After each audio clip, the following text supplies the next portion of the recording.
Okay, we're going to try to talk about giants. It's a pretty cool picture here, and you can see this guy walking out what looks like an ancient pier type of thing, and it looks like the world's disintegrating around him.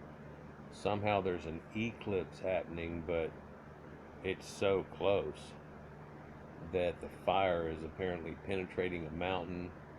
If you look at the very top edge of that mountain, it's crumbling. If you look at the skull over there, it's crumbling too. And I've seen a lot of videos out there where people are talking about how giants were so big that they died and they made a mountain, and all these concepts. And I'm here to tell you that I'm not here to blow sunshine up your ass. I could probably, you look at these sites and they start getting a lot of views, and these people are just crazy about stuff, but I'm not trying to do that or be that person in any way. I'm trying to tell you what I've found is to be the truth, and then reasonable assumptions about certain things and aspects and how people look at things in a certain way, and try to give some insight into ancient times that go back much older than people thought. And some of the neat things that we thought about it, and because I was in Dungeons and Dragons, talk about what was magic and what really was magic, and what was seen as magic back in those days, and what people did for it and everything. But I haven't done one of those in a year and a half on them. Was it magic type of thing? But there's a lot of truth to mythology and stories, and then there's a lot of false assumptions. And I'll just say that as I go into this. This just came out, and I decided I'd throw one at it. It's not really in slot, but what the hell? And how am I going to ever get caught up on the 40 that I'm behind if I keep pulling in new ones, right? I have knocked out a couple of elders, though, and some ones that got cross-linked and I had to redo, and feel like I've gained some ground in some aspects, but man, 4 months off, they really took me out. I want to do a video and show where they've taken like 12 of my videos away, even after the thing that happened here not too long ago. So, and I didn't realize it until I went back into my old stuff, and all of a sudden I'm like, what's this? What's this flag? And although it wasn't marked, they just turned them off. I'll get into that in that other video. So this starts on talking about the fall of the giants and their fate according to ancient texts. Different ones. Giants were here. In using the term giants, I'm referring to persons that are at least 7 feet tall and up to 13 feet in height. Given that pre-modern man was significantly shorter on average than we are today, many athletes in modern times are 6'5" or taller, which is 2 meters or more. And these giants would have certainly seemed of extraordinary stature. And I've explained in a couple of different videos, because I won't shut up, a lot of times if something like that's mentioned, and I'll mention one aspect of it and everything, but understand if there are people that are small, like let's get an example like Jewish people. They're generally small in stature. They're not known for being, basketball players as much, So they're generally on the smaller edge of Caucasians' height and reaching into the height of an average of an Asian. And so we have taller heights now, but we look at it now and we can tell that within hundreds of years, last few hundreds of years, in being able to have better foods and so on, that's helped everybody out all the way around the whole planet. It's amazing. Da da da. But in the same time, man, I'm having about 4 different thoughts to go off in right now. At the same time, if there's a person that's 5'2", 5'4", and there's a guy that's 6'4", 6'9", he's a giant. Just as much as you might be 6'2", listening to me right now, and if you were to walk up to Shaq sitting at 7 foot tall, you would consider him to be a giant. He is a modern day giant. Andre the Giant. People are of giant stature. But also there's a concept of stature, and you wouldn't consider Michael Jordan a giant, but yet he's a giant of basketball. Donald Trump was a giant of business. Well, really? How tall was he? I don't know, he's like 6 foot tall. Well, I thought you said he was a giant. Well, in business. I mean, a lot of people do a lot of business, but he's done a lot of things. I mean, he's had some ups and downs, so blah, blah, blah. It's a metaphor. And in the telling of the Bible, it shows that that metaphor is active. And that's made me think many different thoughts, and I'll kind of bounce off of them as we go through this. And you can tell that, I've got a video, I hope I've got it out by now, about the devil and Satan really, Hasatan, just means the adversary, right? And so to some people this is an adversary, but then in turn to those people, isn't that person an adversary? So wouldn't he be their Satan? And it kind of destroys that little idea. Yeah, the little pitchfork guy, he's got control of me, right? Right. I hope we're getting past that here as the veil starts to lift on a lot of things, but let's just go into this and I'll try to expound more.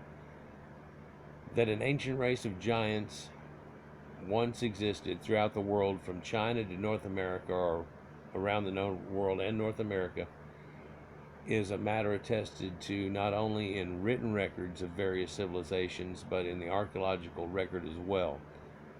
Jason Jarrell and Sarah Farmer note the vast number of gigantic humanoid skeletal remains excavated in North America region alone makes it statistically highly unlikely for us to interpret all of them as genetic anomalies, as mainstream scholars often do. So they try to pull of like, oh, he probably had megalomania and gigantism and stuff. Well, man, these people sure do have an extent of gigantism. Or is it that only the gigantic people got buried in this special way, or what are we supposed to believe? And then there's these stories of giants and the Hopewell people, but they're little short people, kind of more round-faced, chubby Eskimo, Chinese looking, look totally different than, say, an Apache or somebody like from the East Coast and things. So there's so much variant in Indians, and I've talked before about how you always have this picture in your mind, but there's a lot of different tribes. To this day, you see a lot of them, and it's why there was a mix of people that came over, because who were they before they came over? And we've already seen enough archaeology to see that, well, there's some Proto-Indo-Europeans that come in and stuff, and they found sites now that show that they made it all the way in here. Was there any inbreeding? Well, yes, some things show it, like X haplogroups and Solutrean stuff, and things show that before the actual peopling that we call the Masters of Flint, that all disappeared. It looks like there was people here somewhat before. Sorry, I took a drink. So, to some people, over 6 foot tall is going to be a giant, especially if you're like 5 foot tall. And that can be understanding, but that's just one way of looking at it. Another way of looking at it is a giant doesn't have to be tall, Donald Trump, blah, blah, blah, blah, blah. So there are a few ways of looking at this. But also there's a reality in it. She goes on, giants were here, yet this observation leads us immediately to another problematic question. If giants as a race or races once existed in antiquity, why do they not exist now, and what happened to them? What factors led to their extinction? And I'm telling you that perhaps somebody was doing so well off that they were larger than other people, not too long ago, radically more different than they are now. Like, say, there's a lot of basketball players, but we don't find any black people in ancient things that are looking like that at all. If it was, it's definitely a genetic anomaly. In Egypt, they have found in the ancient burial ground that I've talked about, where everybody's separated into blondes and redheads and dark-haired. And honestly, I don't know which one he's in, if he's a blonde, a redhead, or a darkhead, but he's over 7 foot tall. It's out of nowhere. I did a video about it. But then there's, Goliath of Gath, and in the Bible, and a lot of other stories. Well, there's Tarim Basin mummies, where women are right at 6 foot, and men are 6'5", 6'6", 6'4", 6'5", 6'6", just like normal. And you can imagine, to the Oriental people they were running into, they were giants. There were giants in the land in those days and after. And it has to do with the sons of God talked about in the Bible, and the Adamic people and stuff. And apparently they mixed with other people, just the regular humans, and you get this odd mix. There's a few concepts that you can pull off this, but most of them don't fit within the Bible timeline or the Bible concept that it really gives. But if there was some truth to it, it would be X or Y or Z or maybe R. So we'll get into that, but it looks like they're still here. For it looks like a lot of the giants we're talking about are Cro-Magnons that, due to hybridization, like a lion and a tiger make a liger and it's huge, maybe have spurned off things like this. And maybe that hybridization spurned off some of this gigantism, but not in a, your gland got stuck and you keep growing like in your growth spurt when you're a kid, but something along those lines that was a natural factor for some of them. Because a lot of these Cro-Magnos they find are 5'7", 5'8", 5'9". They're still in that range too. So it's not like this perpetual thing. And it looks like they hit on the right notes. Just like all black people aren't 7 foot tall, or even 6'5", or even over 6 foot on an average.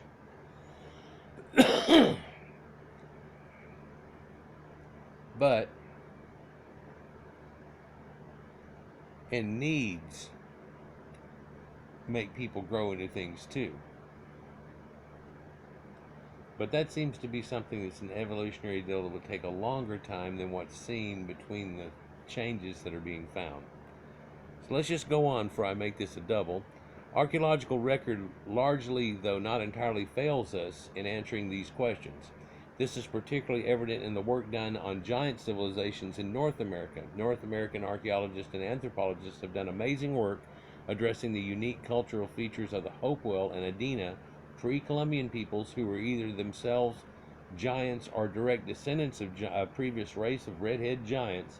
At the same time, and this is Lovelock Cave and stuff, at the same time, North American archaeology is at pains to explain the sudden disappearance of both these civilizations sometime around 500 AD, right?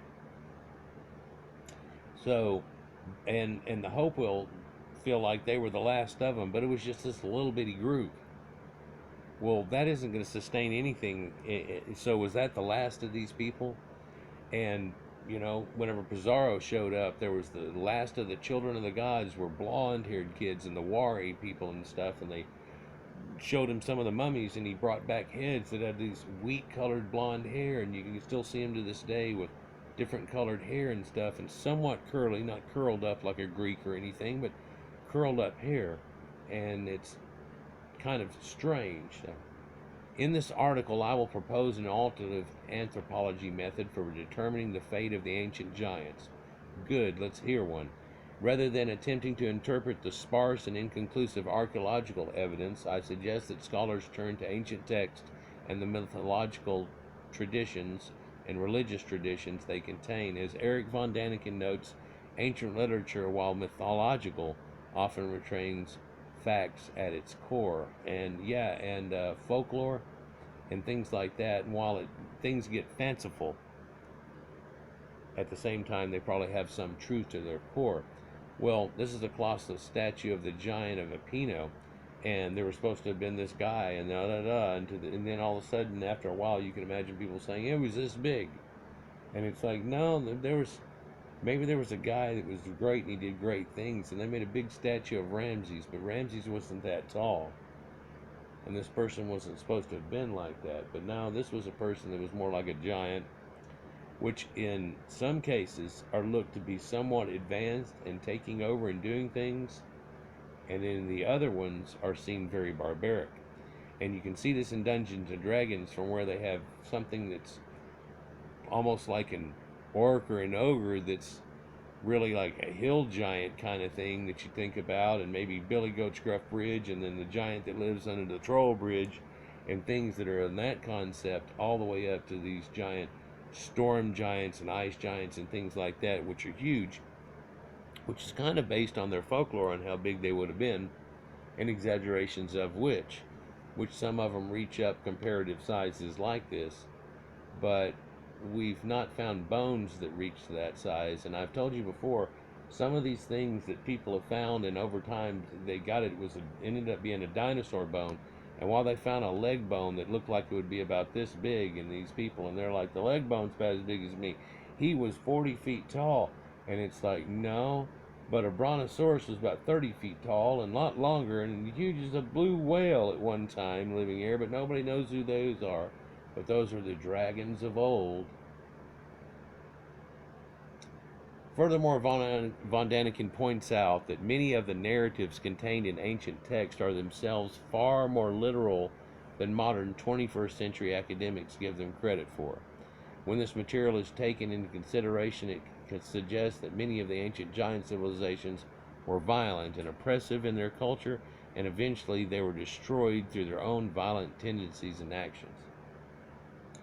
And it's possible that they crumbled due to their own efforts. And then this is like this Atlantean idea and everything too, where these great people or giant people ended up dispersing out with the last of themselves after a great catastrophe had happened to them somehow. And people try to blend stories and see what they can find out of it. I'll just go on. The description of giants in ancient literature. As Zavant Hayes notes in his recent work, Ancient Giants, tales and stories of giants are a universal phenomenon found in nearly every human culture throughout recorded human history. When these various accounts are examined, one common theme emerges, namely that giants and civilizations they created were defined by violence and bloodshed, while a comprehensive examination of giants in ancient oral and written tradition, as well as beyond the scope of this article and even me during this, it is possible to narrow our focus here to the treatment of giants within a particular culture and their body of literature. Well, I'm going to go flippity floppity with it a little bit too, because you already have. As someone with a background in biblical studies, the ancient Israelites immediately came to mind as the best candidates for such examination. In contrast to many other ancient Near Eastern studies, the history of ancient Israel is very well documented in both biblical, i.e. the Testament, Hebrew, and biblical sources and stuff, right? And we get stories about giants and the book of the giants and the watchers and these angels and these people with wings. But hopefully I've shown you enough that all these other cultures had these people with anthropomorphic wings and stuff going on, and meant pretty much the same type thing. Now, there wasn't one god and they were all his minions. They were, there was this one major god and he was all of his minions, and certain ones of them had gotten their wings or whatever. It's the same kind of concept, but oh wait, no. It's totally different. Totally different. It's like when somebody shows you a magic trick and it's the 6 of clubs, and then they show you another magic trick and it's the 10 of hearts, and it's the same damn trick, but they used a different card. It's a totally different trick, though, right? So there's the watchers and things like that, and I could go into who was watching who and watching over who a long, long time ago and up until recently, and perhaps in some weird sense still to this day if you think about it. But one of the earliest references of giants in Israel comes from the Yahwist account of the great deluge found in Genesis chapter 6. Yahwist being one of the four authors of the sources of material in the first 5 books of the Old Testament, commonly referred to the Torah, the Pentateuch, and it's thought that that was, of course, written all by Moses. The four sources theory was popularized in the late 19th century in the work of the famous German biblical scholar Julius Wellhausen and everybody else et al. And since then, I mean, oh my gosh. But here they are linked to the sons of God, this B'nai Elohim, and the Elohim is plural. And so they were these people that were of antiquity that are looked back on upon as gods, and their offspring, who forcefully take the daughters of men, regular people, not involved, perhaps not as evolved, perhaps in different cultures, and that this has caused problems. And a lot of people interpret it straight as something like that. So here it is written in Latin, and I know some Latin, although this is not fish names and all of the things that go with what I'm used to doing and stuff, but still, it shows that there's something different in here. An illus here, and where it's trying to say, and then there's a God here, and so on. But this is the transposed part in Latin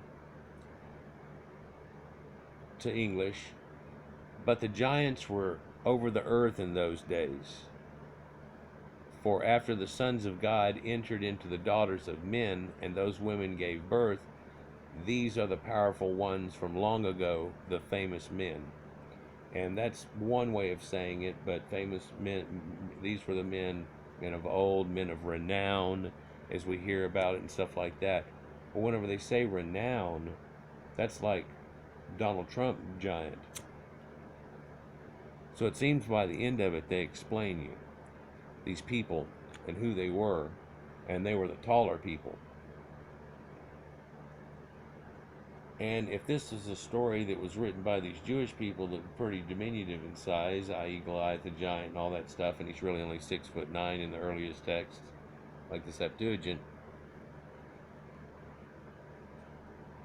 you can see how that would get out of hand and who that might have to do with whenever we realize Proto-Indo-Europeans and their sizing of themselves, which is a long drawn out still genetics of Cro-Magnon, which I've shown you in other videos. They have found that they've got the DNA out of ancient Cro-Magnon, and he still exists today. And we're just going to call him early European modern humans. So that changed a whole lot, didn't it? Regardless of that, the translations in Latin and Hebrew, or hers or otherwise, and I could go different ways with this, and she's saying enter daughters of men, and it doesn't say it like that. We'll just say it seems more forceful and something that looks a little bit more like this picture that goes on here. But was there ever a person where there was this tall and this much of a difference in people? No, short of hobbits. And hint, this never happened.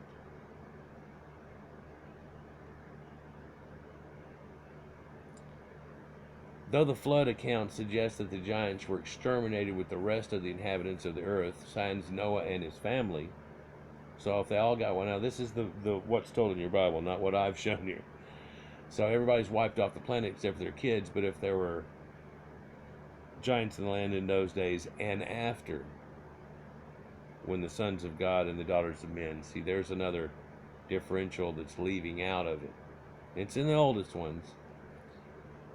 So, other than Noah and his family, they appear again much later in the biblical timeline, in which scholars refer to as Deuteronomic history. Deuteronomy shows up much later, and actually, they found this after the fact of them coming back from their captivity in Babylon and had forgotten all of it or never knew it. You know, you need to look into it.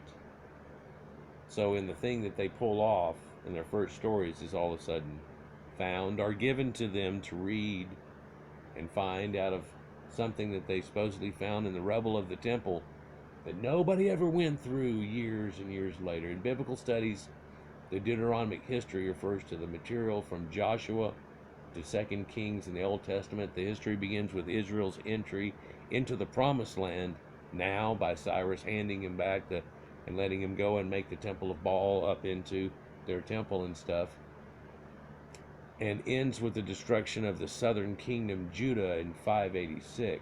Yeah, we're pegging it about the time.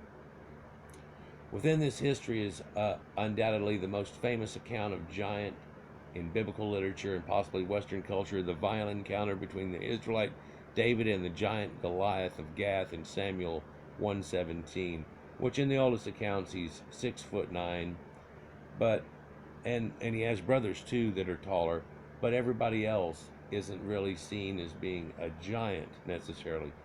But wouldn't you like to believe that the people and the Phoenicians that were there that seemed to be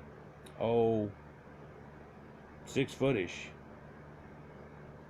and having the Israelites show up in there, and this was the land, the one way of saying it was, man, there was giants here and all this bullshit happened. And after, and sometimes like in video games, the flood isn't necessarily water, but a people or conquering people, like what's shown here. But this idea, I've gone into a bunch about it, how sometimes in ancient literature, or in ancient way back, people would get together for a fight, but they would send out one of their major people and they would fight each other, and the outcome of that, they said that they would go along with. Seriously, this usually didn't go along with, because the guys were like, well, he died, you killed him, and they went crazy, and it was on anyhow. So it was a way to force the fight by having a starting point. But this would have been a little out of order. He always has this bent scimitar sword or something that looks somewhat like an Egyptian sword too, which is strange, but holding the head of Goliath. I won't go off on that anymore, but I'm fixing to go again. It should be noted that in both the Deuteronomic history and the early Yahweh source, that the giants are associated with heightened violence. As the Hebrew term lakaj suggests, they forcibly take or sexually assault the daughters of men, leading to the birth of hybrids and offspring, which extra biblical tradition identifies with the Greek gods and the heroes. Another way of looking at it is that they weren't supposed to race mix, and we're talking about Caucasians on Caucasians and stuff here. They are explicit about it in the Bible. These Jews aren't supposed to do this, and they to this day are like that, and they have all these beliefs that are strength upon it. But other people have just gotten to this thing where a current politically correct way of looking at things and don't see the problems that it even causes. That perhaps they knew about this way before the flood, that didn't get rid of the problem, for there was people still on the fringes of the earth that they were somewhat aware of at this time, until later.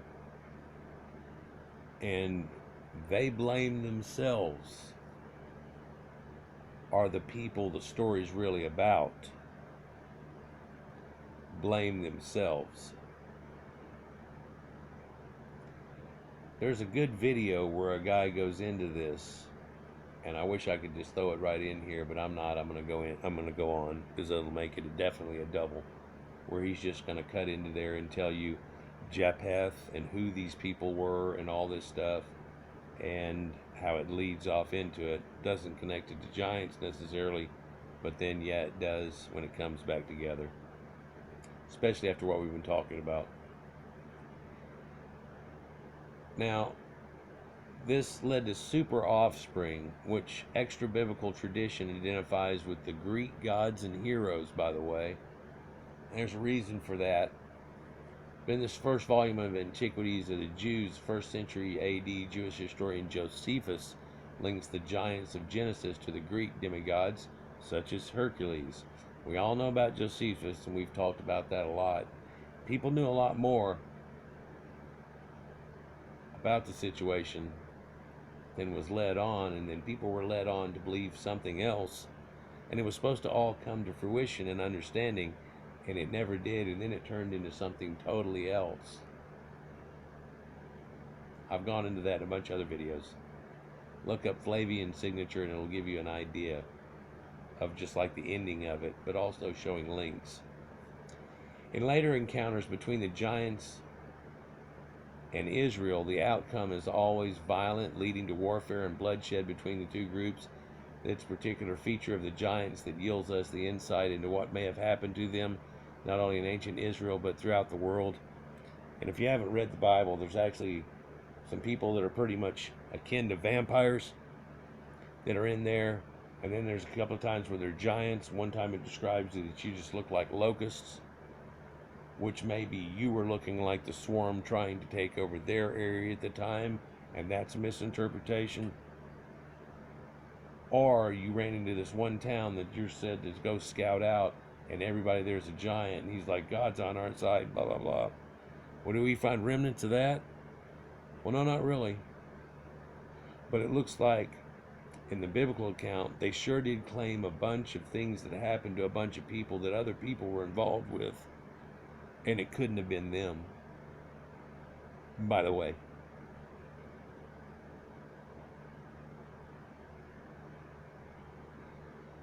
The destruction of giants. We are provided with an explicit account regarding the fate of pre-Diluvian giants in extra-biblical literature in the apocryphal book, the Ecclesiasticus, including the Catholic but not the Protestant canon of the Old Testament.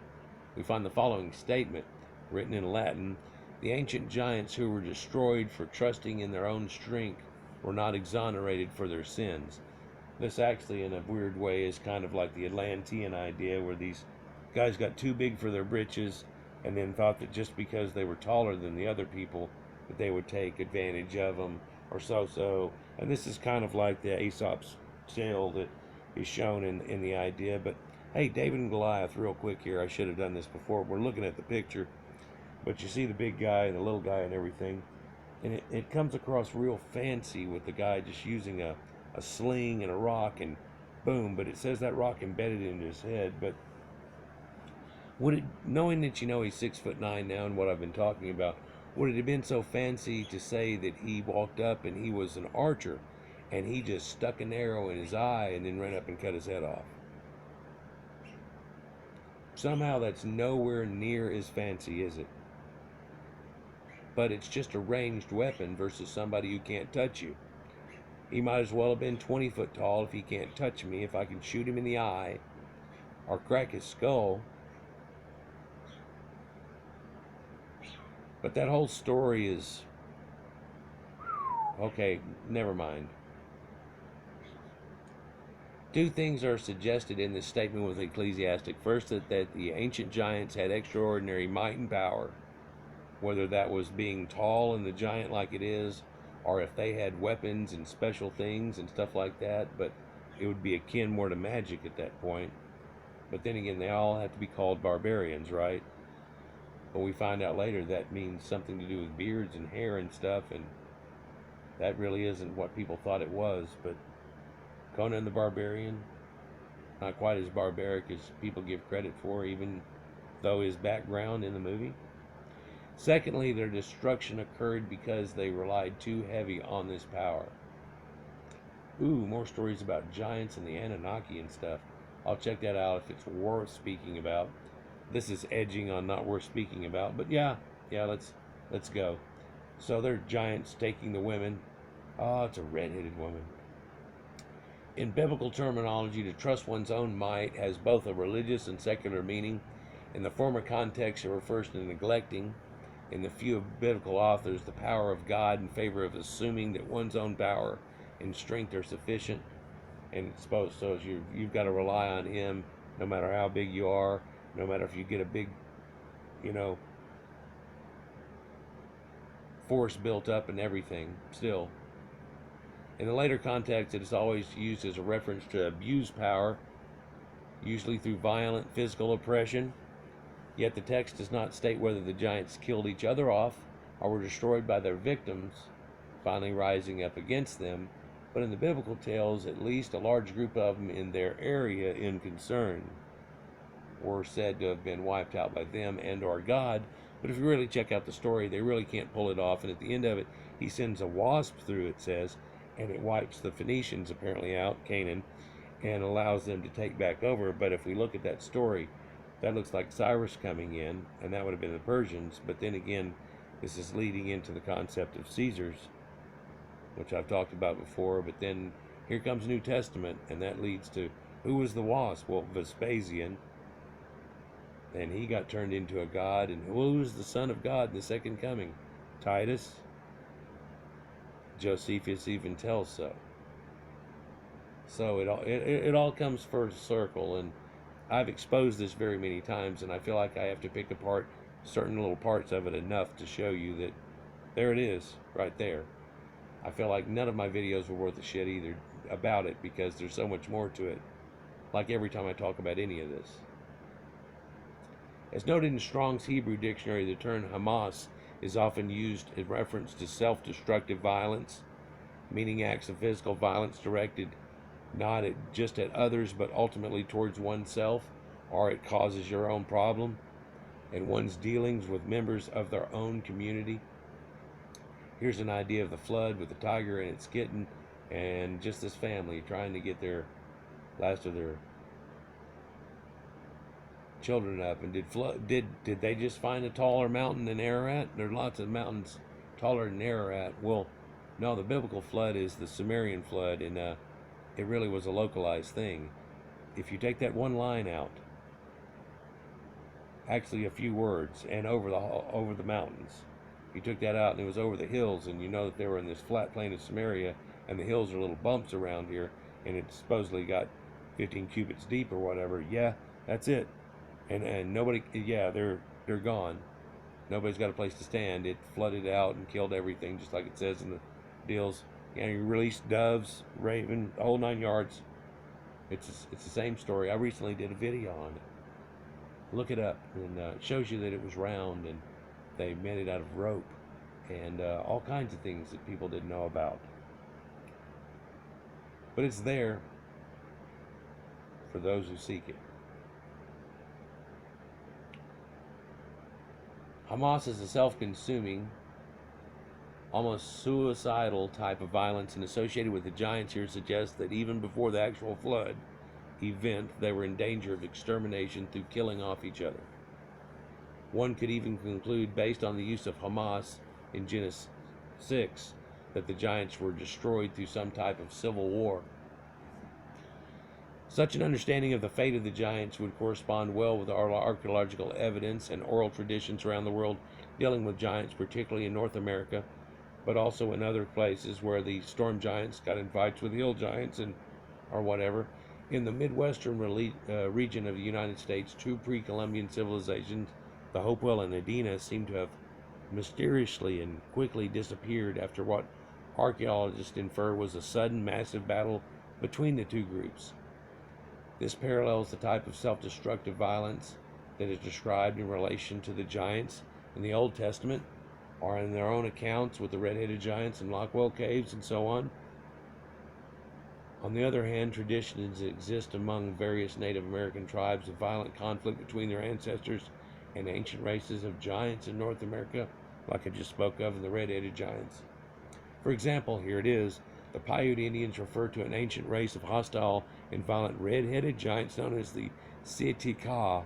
In the biblical account, the giants suppressed these ancestors who eventually rose up in revolt against them and exterminated them.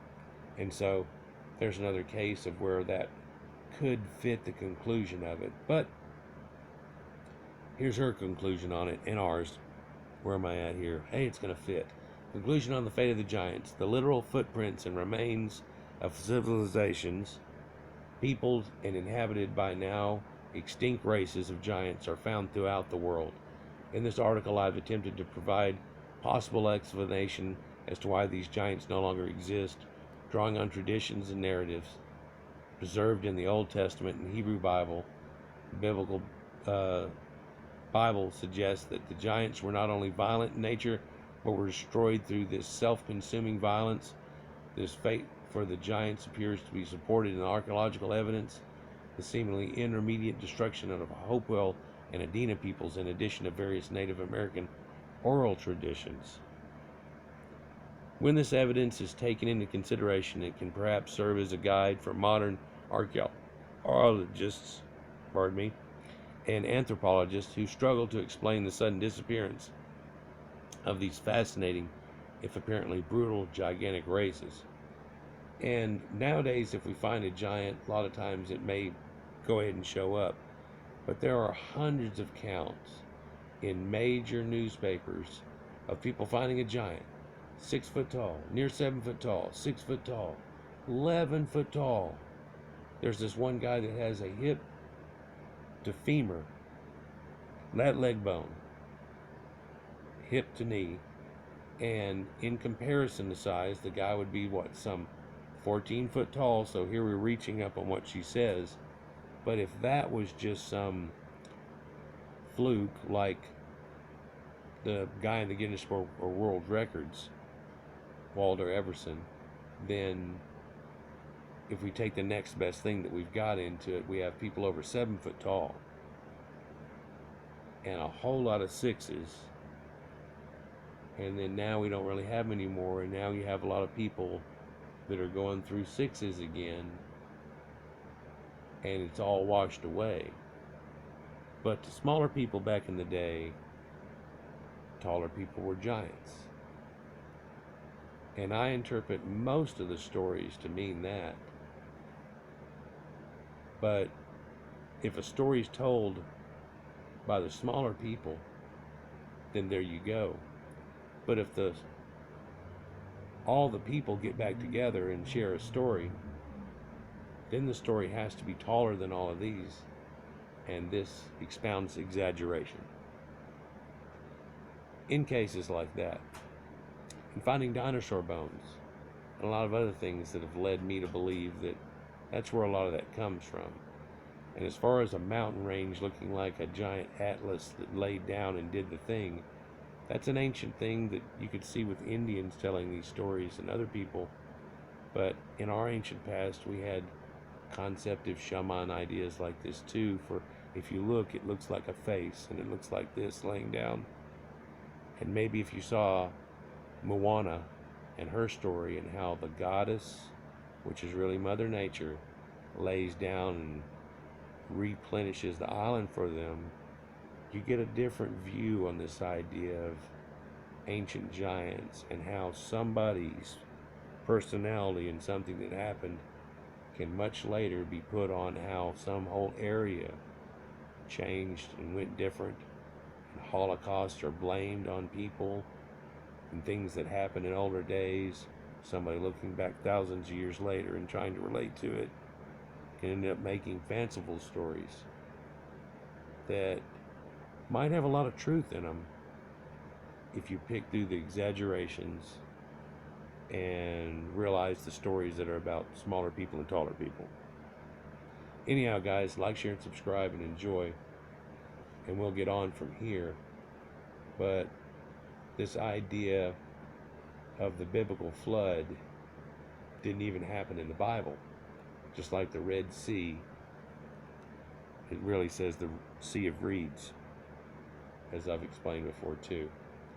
Onward we go to the next one. Like, share, and subscribe, and enjoy, and peace.